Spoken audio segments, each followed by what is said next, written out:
हार तब नहीं होती जब आप गिर जाते हैं। हार तब होती है दोस्तों जब आप गिरकर उठ नहीं पाते। जी हाँ दोस्तों, मैं संदीप कुमार कौशिक आप सभी का आपके अपने कार्यक्रम एस्ट्रोनोलॉजी 456 में हार्दिक स्वागत है। दोस्तों ऐसा ही कुछ आज हम बताने जा रहे हैं आप लोगों को। उपचय भाव, उपचय भावों में क्रूर ग्रहों का होना आप लोग को जिंदगी में बड़ी बड़ी परेशानियों से निकाल लेता है, या यूं कहें कि संघर्ष करने के लिए आपके अंदर जो जज्बा होता है उसे बनाए रखता है।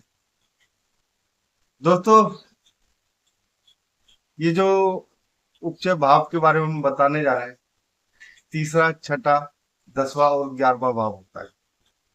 इसमें मैंने आप लोगों को बहुत ही सरल तरीके से थोड़ा सा समझाने की कोशिश की है। लेकिन अगर इन ये जो भाव हैं, चारों भाव, तीसरा, छठा, 10वां और 11वां, अगर इनमें क्रूर ग्रह होते हैं तो आपको इसका फल ज्यादा मिलता है। हालांकि दो क्रूर ग्रह और दो सौम्य ग्रह भी आप लोगों को इस भंवर से निकाल सकते हैं। अगर इन भावों में सारे सौम्य ग्रह होंगे तो ये जो उच्च भाव होते हैं ये कार्य नहीं करते, यानी कि आपके अंदर वो जज्बा नहीं आ पाता जिससे आप बड़ी बड़ी समस्याओं का सामना करते हैं जीवन में। दोस्तों आपने कई बार देखा होगा कि कई लोग जो होते हैं बार बार असफल होते हैं, लेकिन सफलता के लिए वो हमेशा एक जो जज्बा होता है इंसान के अंदर वो उनके अंदर बना रहता है। वो गिरते हैं फिर चलते हैं, फिर उठते हैं, गिरते हैं फिर चलते हैं।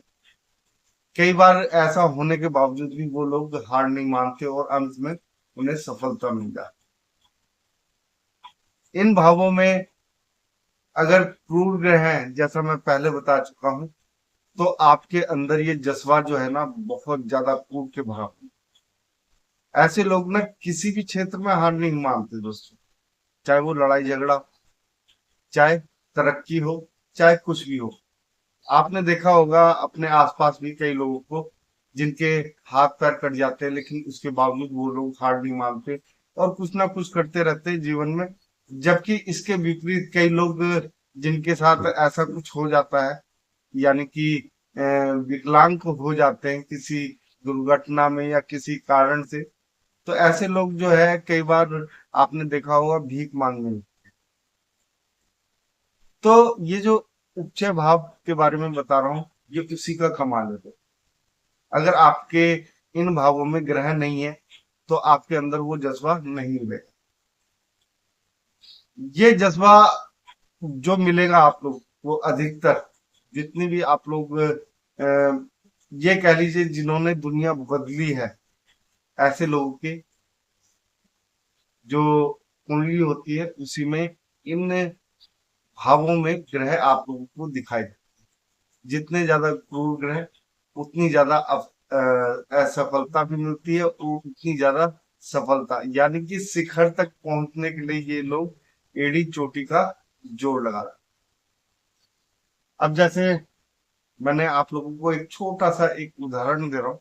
जैसे दो क्रूर ग्रह हैं और दो सौम्य ग्रह हैं। राहु तीसरे भाव में ले लिए हम, तीसरे भाव में राहु का काफी अच्छा फल होता है। छठे भाव में गुरु इसलिए लिया है हमने कि गुरु छठे भाव में अगर देखा जाए तो जो शत्रु होते हैं उनसे ज्यादा लड़ाई करने के बजाय शांति से जो वाद विवाद हो उसे निपटाने की कोशिश करते हैं और थोड़ा सा आप लोगों को प्रोग्रेस भी देता है। हालांकि छठे भाव में गुरु का होना कोई बहुत ज्यादा अच्छा नहीं है, लेकिन फिर भी इसकी एक दृष्टि जो है 12वें भाव को पड़ती है। इस कारण से आप लोगों को अध्यात्म का सहारा भी मिल जाता है। अध्यात्म का सहारा तो आप लोगों को मालूम ही है, ठीक है। इसके बाद जैसे मैंने यहाँ पे शनि दिखाया 10वें भाव में, शनि की एक दृष्टि जो है 12वें भाव में पड़ती है। दृष्टियों का भी बहुत ज्यादा योगदान होता है इन भावों के लिए। अब देखिए आप लोगों को सपोर्ट कहाँ से मिलेगी? एक अदृश्य शक्ति होगी जो आपको हर बार गिरने से बचा लेगी, क्योंकि गुरु और शनि दोनों की दृष्टि जो है आपके 12वें भाव पे पड़ रही है। कमाल है दोस्तों। अब देखिए 11वें भाव में मैंने आप लोगों को दिखाया कि यहाँ पर आपके शुक्र है और तीसरे भाव में राहु। राहु की एक दृष्टि 11वें भाव पे भी, तो यानी कि बड़े भाई बहन होंगे आप। और जैसे शुक्र है तो शुक्र अगर है तो आपके जो बड़े भाई बहन होंगे वो मेल होंगे। और अगर यहाँ पर शुक्र की जगह कोई क्रूर ग्रह होता तो अधिकतर जो संभावनाएं बनती है वो मेल यानी कि बड़े भाई की ऊपर दिखती है।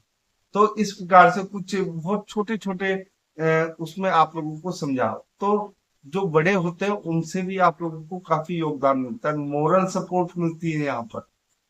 अब राहु है, राहु के होने से देखो छोटे भाई बहनों से थोड़ी कम तो बनेगी, लेकिन राहु तीसरे भाव में आकर आपके पराक्रम को उस लेवल तक पहुंचाने की क्षमता रखता है जहां पे हर व्यक्ति नहीं पहुंच पाता है।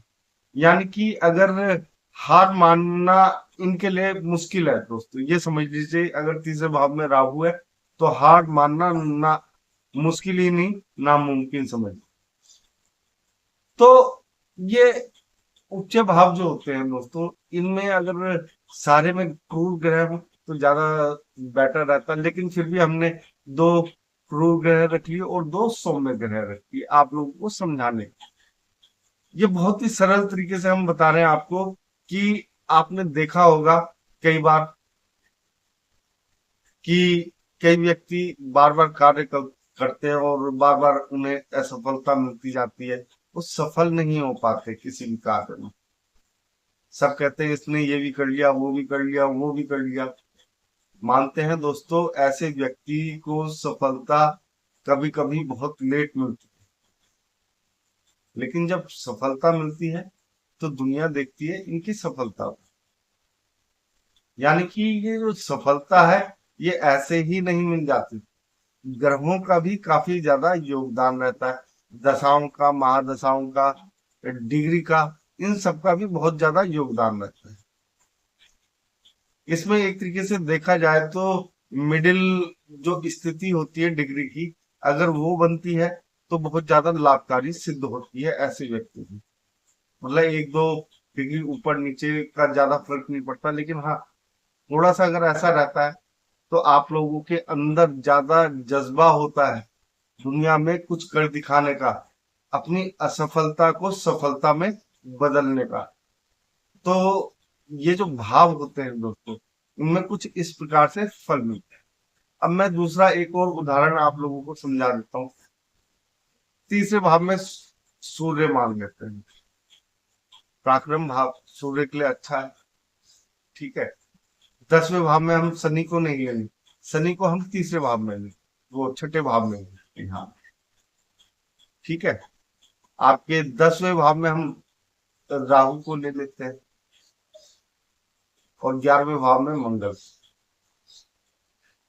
तो स्थिति दोस्तों इस प्रकार से होगी कि आप लोगों के सामने जो मुश्किलें हैं बहुत छोटी पड़ जाएंगी। यानी कि आप लोगों को ये मालूम ही नहीं पड़ेगा कब आप असफल थे और कब आपने सफलता की सीढ़ी चढ़ते हुए उस शीर्ष पे मुकाम हासिल किया है जहां पे लोग बैठने का सपना देखते हैं। यह है इस उपजय भावों की एक जिसे कहते हैं तारीफ। तो दोस्तों अगर आपके भी इन भावों में, इन चारों भावों में 3, 6, 10 और 11वें भाव में आपके ग्रह हैं, कम से कम 2 क्रूर ग्रह हो और 2 सौम्य ग्रह हो, अगर इस प्रकार से स्थिति बनती है या चारों में क्रूर ग्रह हो तो आप लोगों को जीवन में सफल होने से कोई नहीं रोक सकता। आपको सफलता मिलनी निश्चित है, समय भले ही लग सकता है लेकिन सफलता जो है आपके कदम चूमे बिना नहीं रहती है। यहाँ पर आप इस चीज को बहुत सारे जो बड़े बड़े लोग हैं उनके उदाहरणों से भी समझ सकते हैं, उनकी कुंडलियां देख सकते हैं। यहाँ पे मैं किसी भी कुंडली का जिक्र इसलिए नहीं करता हूँ क्योंकि हर व्यक्ति के अंदर महान बनने की एक योग्यता होती है। वो आपके ऊपर है कि आप उस योग्यता का किस प्रकार से लाभ उठाते हैं। दोस्तों, ये कार्यक्रम हम यहीं पे समाप्त करते हैं। अगर आप लोगों को ये कार्यक्रम पसंद आया, कमेंट बॉक्स में जय श्री राम अवश्य लिखें और आप सभी मित्रों को भी हमारा जय श्री राम।